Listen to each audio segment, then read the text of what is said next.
Okay, here we are. We are going through the New Testament in chronological order. We are in Matthew chapter 22. I'm going to jump right into it without doing a whole lot about the chronology of things because there's so much that I want to get to in this chapter, and it's such a long chapter, and I'm not sure we're going to get to it all, and so I want to get to these great parts. The first one is chapter 22, verse 1, Matthew. The Jewish evangelists. And Jesus spoke to them again in parables. To who? To the people, but also very specifically to the religious leaders who are crowding him right now, who are really starting to kind of harass him. He's coming in and out of the city of Jerusalem for the last Passover that Jesus will be there. And they're coming after him, and he's addressing them.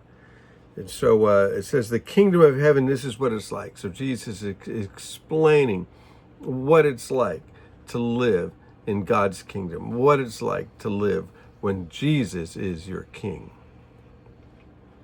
The kingdom of heaven is like a king who prepared a wedding banquet for his son. Well, if a king prepares a wedding banquet, you can pretty much rest assured it's going to be quite the banquet.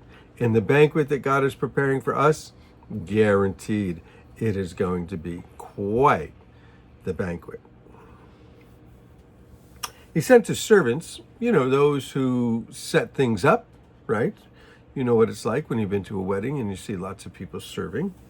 And so he sent his servants to those who'd been invited to the banquet to tell them to come, but they refused to come. So there was a big invitation list, and they went out and they told everybody, okay, it's ready to happen. Let's get over there. Let's get over to the wedding feast, to the banquet. And they were like, nah, we ain't coming. Not only did they say we're not coming, they refused to come. Then he sent out some more servants. This is talking about the prophets and the scriptures. Then he sent out some more servants, and he said, tell those who've been invited, I've prepared my dinner. My oxen and my fatted calf have been butchered. Everything's ready. Come to the wedding banquet. Come on, guys. Show up. But they paid no attention, and they went off, one to this field, another to his business. The rest seized his servants.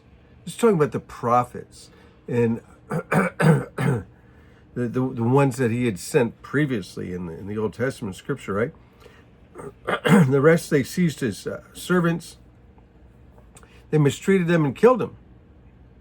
And then the king was enraged that they did this to the prophets. And he sent an army and destroyed those murderers and burned their city.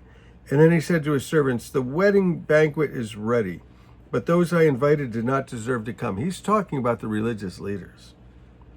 So go into the streets and go into the corners and invite to the banquet everyone you find. So the servants went out into the streets and they gathered all the people they could find, the bad as well as the good. And the wedding hall was filled with guests. Went all over the place to find him. But not among the religious leaders. That's the message here. But when the king came in to see the guests, he noticed a man there who wasn't wearing wedding clothes. And he said, how do you get in here without wedding clothes, friend? And the man was speechless. And the king told the attendant, he said, take that guy hand and foot and throw him outside into the darkness where there'll be weeping and gnashing of teeth. For many are invited, but few are chosen. And so all of the religious leaders, all of the Jewish community was invited, but they turned it away. They turned Jesus away. And this is going to happen to that community of people until Jesus returns. Certainly, many, many people from the Jewish community are turning to Christ. But for the most part, rejecting him. And this is what happened. And they said, then the Pharisees went out and they laid plans to trap him. In his own words. You think you can trap Jesus in his own words? Well, they thought they could. And they sent the disciples to him with the Herodians. Who are the Herodians? So you have these religious leaders who have sort of buddied up with Herod. Now, Herod's an awful person. He's a violent temper.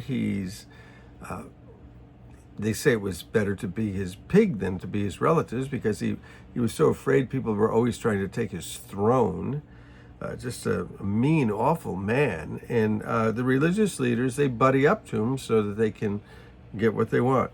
And teacher, they said to Jesus, the religious leaders with the Herodians, we know that you're a man of integrity and you teach the way of God in accordance with the truth. Just buttering them up. And you aren't swayed by others because you don't pay attention to who they are. Tell us then, what's your opinion? We got a question for you. Is it right to pay the imperial tax to Caesar or not? Well, this is a big trap. What if Jesus says, no, don't pay Caesar the tax? Well, then he's a traitor to Rome. And that's what they're trying to get him to do. They're trying to get him to be a traitor to Rome. So if he says, pay the tax, and they're going to go, oh, see, you're a traitor to your own people. Like you want your own people paying taxes to Caesar? But Jesus, knowing their evil intent, he said, you guys are hypocrites. Why are you trying to trap me? Show me the coin for paying the tax. So go get the coin. Go get the coin. And he said, whose image is that? And whose inscription? And they said that it's Caesar's, they replied. And he said to them, well, then give back to Caesar that which belongs to Caesar, and give to God that which belongs to God. So I happen to have one of these. Whose picture is that on there? Jesus said, who's that picture? Who is that guy? And they said, oh, that's Washington. And he said, oh, that's Washington? Well, then give to Washington what's Washington and give to God what is God's. Boy, Jesus is so wise. He is so wise. When they heard this, they were amazed, and then they left him. They left him.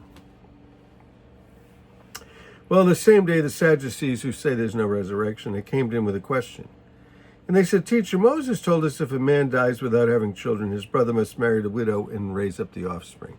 That was, a way to guarantee that people's family trees would go on, and that, families would be taken care of. And so they come up. They don't believe in the resurrection, these guys, and they're going to ask a resurrection question. They said, now there were 7 brothers among us. The first one married and died, but he didn't have any children, and he left his wife to his brother. And then the same thing happened to the second one, and right on down to the 7th. And so 7 brothers, and these just kept dying and no children. Finally, the woman died.